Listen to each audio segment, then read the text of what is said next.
Presentation. We have a representative of European Investment Bank, in particular Yohann Chaigneau. He's a senior mandate management officer from Development and Impact Finance Office of EIB, and I would like to ask him for comments and his presentation, of course. Mr. Chaigneau, please join us here. I'll ask for his presentation. It should be there in no time. Here's the remote control. It should work.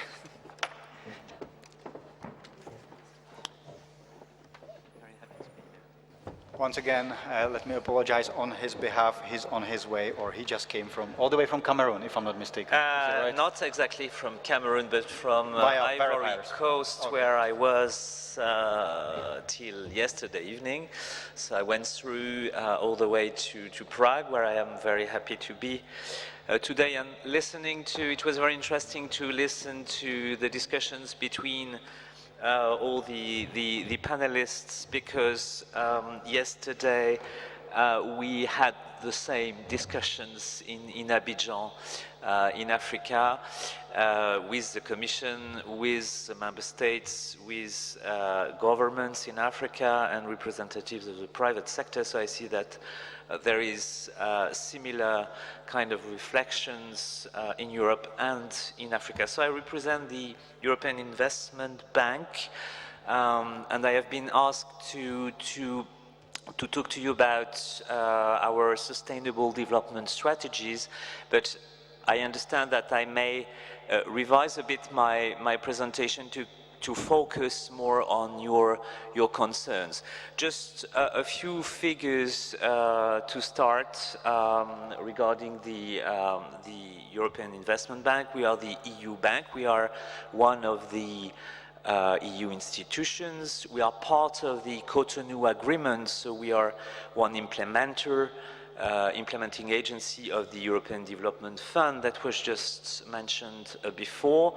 And as such, you probably know and you are aware that we are part of the new external investment plan that encloses this European Fund for Sustainable Development, but also other components that I think are of interest for national development agencies and also for the private sector. So we are the largest multilateral bank in the world. We play a role and an important role in implementing the EU external strategies, but also within the EU through the Juncker plan. We play a significant role in leveraging public and private money. And we are based in Luxembourg, but as some may not know, we have offices in all our member states. We belong to the member states, but we also have offices all around the world, especially on the African continent, but also in the neighboring countries. We deliver impact, so this is the main goals of EIB. We pursue various objectives. First, of course, job creation and job sustainability, especially in small businesses, health, education, water. We are more and more involved in promoting social impacts. I think my colleague from DFID would certainly agree on that. We have very regular discussions with DFID in particular on how to measure and set up indicators to improve our social impacts all around the world. And we have also important lines of operation in transport, energy, urban sector, and digital economy, which becomes a significant priority, not only for EIB, but in general for the EU.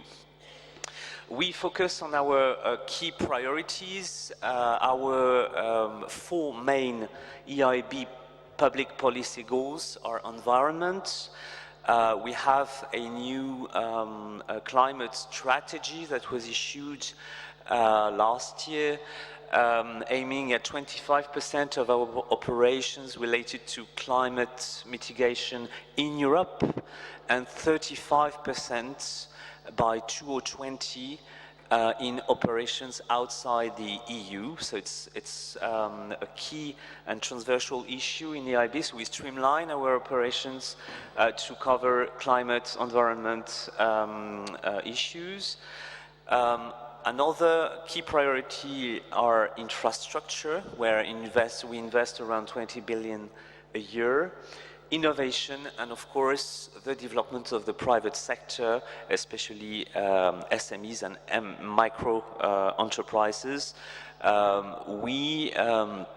Especially outside the EU, we have developed a significant portfolio of operations for the microfinance sector.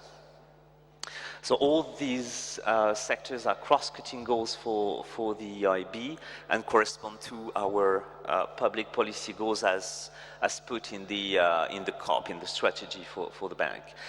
Mainly, we operate within the European Union for 90% of our operations, but we intervene all around the world in all regions to different extents. Just to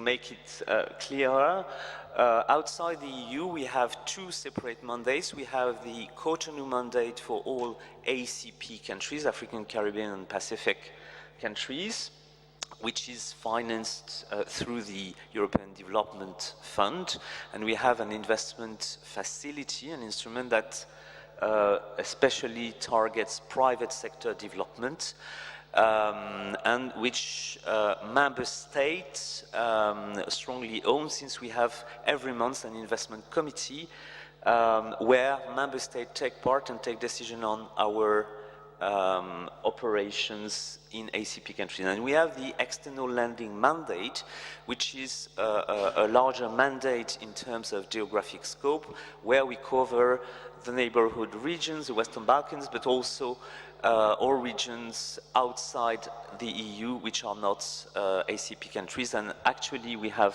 operations all around the world. You have the figures here.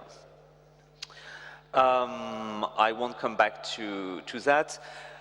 Regarding sustainable development, we follow the path of the various conferences and the various priorities that are now enshrined in EU policies, especially the Agenda 2030. I won't expand on that, but you've probably heard about the new communication of the European Commission yesterday regarding the Agenda 2030, the implementation of SDGs.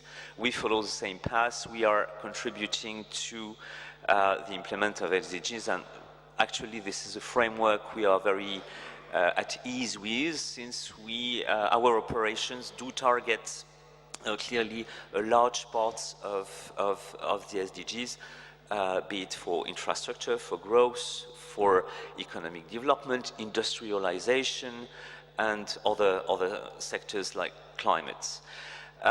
One important issue regarding the SDGs is the SDG number 17, which specifically aims at increasing, enhancing partnerships between multilateral development banks, DFIs, European IFIs, and also development agency and the private sector. So this is a major concern and a major priority for us to develop further and to leverage expertise and finance. That's what we do through the blending facilities that were set up by the Commission. I heard about the Western Balkans. We are a significant implementer of the Western Balkan Investment Facility, meaning that we submit projects to this facility where we access grant funding to finance technical assistance, investment grant, concessionality elements for our loans. we provide loans up to 50% of the amount of an operation, and we leverage further either public funding or private sector investment. So this is an excellent way to increase our financial impact, and of course to increase investments in those regions. The same for Africa with the African Investment Facility, and actually the external investment plan and the FSD are nothing else than a more comprehensive and probably more coherent use of the blending money. We have also, in terms of priorities outside the EU, but also inside the EU, to align with the EU policies. So within the EU, clearly with FC targeting an amount of 315 billion investments for the period of implementation of FC1, and you've seen that FC2 is currently under discussion for the shape it will take. But for outside the EU, we follow also the priorities of the EU, the priority of the Commission, the priority of the External Action Service. Two indications. Taking into account the current challenges we face due to the migration and refugee crisis, we have jointly developed with the European Commission for Western Balkans and the Southern Neighborhood the Economic Resilience Initiative, which is a package of current and additional investments which will include sovereign lending, so public infrastructure operations, private sector development, so funding for SMEs, either through intermediary lending, through banks, or through equity operations, and also impact financing. So impact financing, meaning that we deviate a bit from our credit risk policy to go for riskier and